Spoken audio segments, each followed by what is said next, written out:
Assalamualaikum warahmatullahi wabarakatuh. Sampai paham. Taubat itu butuh proses. Mengambil perhatian Allah yang tadinya marah menjadi menyayangi kita. Gak usah jauh-jauh deh dengan Allah. Dengan manusia aja. Kita melakukan salah butuh cara supaya kita dimaafkan. Mungkin lebih perhatian sama dia. Mungkin kita lebih menunjukkan bahwa kita tidak akan melakukannya. Mungkin dengan berjanji mati-matian dengan pasangan kita. Kalau kita pernah salah, bersumpah, berjanji tidak akan melakukan lagi. Maka begitu pula lah dengan Allah. Butuh proses untuk membuat Allah menerima taubat kita. Ketika kita punya salah sama Allah, mungkin butuh berjanji bahwa kita tidak akan melakukannya. Butuh menyesali dan menangis dan meyakinkan bahwa kita tidak akan seperti itu lagi. Butuh melakukan sholat taubat supaya menunjukkan kepada Allah bahwa kita benar-benar bertaubat. Dan butuh mengganti segala keburukan dengan kebaikan. Supaya Allah kemudian percaya dengan taubat kita. Tapi bedanya, manusia tidak siap dengan aibnya orang. Tapi Allah siap dengan aibnya kita. Innallaha yaghfiru dzunuba jami'ah. Allah itu akan mengampunkan semua dosa-dosa kita. Dan Allah suka dengan orang-orang yang bertaubat. Tapi butuh proses. Jangan putus asa dengan rahmat Allah. Minta maaf dengan manusia aja kita pakai nangis-nangisan, berjanji, bersumpah. Masa dengan Allah kita nggak bisa. Semoga bermanfaat ya. Yang lalu di sini like, subscribe video saya ini, follow kanal saya ini. Hadir di ceramah live dan tanya jawab bareng aku dan sampai paham. Assalamualaikum warahmatullahi wabarakatuh. Assalamualaikum warahmatullahi wabarakatuh. Sampai paham. Kalau minta maaf dengan manusia itu berlebihan banget. Sampai berjanji tidak melakukan lagi, bersumpah untuk tidak melakukan lagi, mengeluarkan kata-kata yang indah agar mereka percaya lagi dengan kita, agar orang-orang yang menyayangi kita percaya. Bahkan butuh melakukan hal-hal yang mengambil perhatiannya, lebih perhatian lagi, lebih cinta lagi, lebih sayang lagi, agar mendapatkan maaf dari manusia. Maka begitu pula lah harusnya kita dengan Allah. Ketika kita punya dosa dan punya dosa buruk di masa lalu, mungkin kita bisa melakukan hal yang sama tapi dengan effort yang lebih tinggi, dengan perjuangan yang lebih tinggi. Karena dosa kita besar. Mungkin kita perlu berjanji kepada Allah tidak mengulang lagi. Mungkin kita perlu melakukan usaha-usaha sholat taubat. Dan mungkin kita perlu menangis di sepertiga malam meminta ampunan Allah seperti kita pernah meminta ampunan orang-orang yang kita sayangi. Maaf dari orang-orang yang kita sayangi.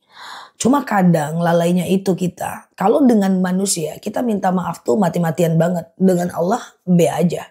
So kita perlu bangun malam. Mengambil perhatian Allah. Agar Allah percaya lagi nih kepada kita. Kita perlu mengambil perhatian Allah. Melakukan sholat duha. Gak tinggal sholat lagi. Ampun ya Allah. Aku janji nih. Gak tinggal sholat lagi. Ampun ya Allah. Aku bayar zakat. Supaya kita taubatnya diterima. Walaupun bedanya Allah itu maha penerima taubat. Innallaha yuhibbut tawwabin wa yuhibbul mutatahhirin. Allah itu suka dengan orang-orang yang bertaubat. So, lebih serius ya kalau minta maaf sama Allah. Jangan lebih serius minta maaf dengan manusia.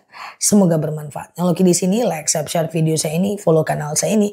Hadir di ceramah live dan tanya jawab bareng aku dan sampai paham. Assalamualaikum warahmatullahi wabarakatuh. Assalamualaikum warahmatullahi wabarakatuh. Sampai paham. Sumber rezeki itu ada 4.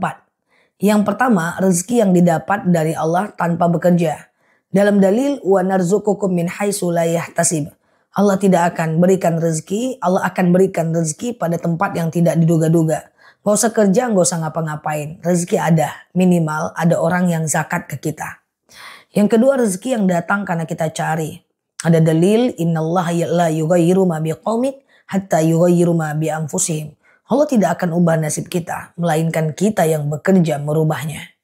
Yang ketiga, mau bonus lagi dari Allah, ada rezeki yang didapat, ditambahkan, dikasih bonus dengan bersyukur. La in syakartum la azidannakum wa la in kafartum inna azabi la syadid. Kalau kalian bersyukur, aku tambahkan nikmat. Jadi syukur dulu baru nikmatnya ditambah, bukan nikmatnya ditambah dulu baru bersyukur.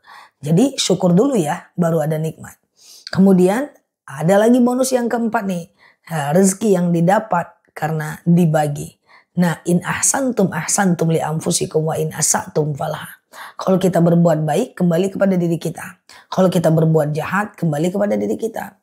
So, yang mesti jadi catatan kita adalah kita mesti melakukan upaya untuk berbuat baik. Buka keempat pintu rezeki ini ya. Kalau keempat-empatnya terbuka, insya Allah rezeki kita mapan, berkah di dunia dan di akhirat. Semoga bermanfaat. Nah, oke di sini sampai paham. Assalamualaikum warahmatullahi wabarakatuh. Assalamualaikum warahmatullahi wabarakatuh. Sampai paham. Kalau saya bersin, hacim, saya ucapkan Alhamdulillah. Maka orang yang mendengarkan, ucapkan Yarhamukillah. Maka saya mendengarkan, membalasnya dengan Yahdikumullah. Apa makna? Dalam agama Islam ini luar biasa. Semuanya ada doa. Ketika saya ucapkan, hacim, Alhamdulillah, segala puji bagi Allah, penyakit saya keluar. Kemudian ada orang yang jawab, Yarhamukillah, ternyata Allah sayang sama engkau karena sakitmu keluar. Maka saya mendoakan lagi, Yahdikumullah, Allah berikan engkau petunjuk, Allah berikan hidayah karena engkau telah mendoakan saya. Masya Allah. Jadi cari agama yang diatur sampai ke ranah bersin pun diatur. Islam agamanya. Jadi kalau kita makin kenal Islam, makin kita itu semangat dalam ibadah. Karena Islam agama yang indah. Alika bisiwa fi khamsatil waqt. Disunahkan kalian siwa 5 waktu. Cari agama yang ngatur gosok gigi. Masya Allah. Salah satunya Islam agamanya. Semoga bermanfaat ya. Nih lalu di sini like, share video saya ini, follow kanal saya ini. Hadir di ceramah live dan tanya jawab bareng aku dan sampai paham. Assalamualaikum warahmatullahi wabarakatuh. Assalamualaikum warahmatullahi wabarakatuh. Sampai paham. Kalau menguap itu tahan. Kalaupun dibuang, ucapkan a'udzubillahi minasyaitonirrajim. Kita berlindung kepada Allah dari godaan syaitan yang terkutuk. Tapi kalau bisa ditahan. Apalagi dalam sholat. Menguap dalam sholat itu adalah makruh. Boleh sholatnya sah, tapi Allah tidak suka. Ditinggalkan lebih baik. So, kalau teman-teman dalam kondisi ngantuk, kalau bisa ditahan. Rasulullah SAW itu selalu kalau menguap beliau tahan. Dalam beberapa asar beliau itu punya kemampuan untuk menguap sehingga matanya itu merah. Nah, saya pikir kita juga bisa kok menahan nguap. Jangan dibuang karena nguap itu menular. Pernah nggak sih sekali menguap terus nguap lagi, nguap terus, ngantuk, nggak nyaman banget. Coba deh sekali-kali ditahan, ikut sunnah, insya Allah ngantuknya hilang. Semoga bermanfaat.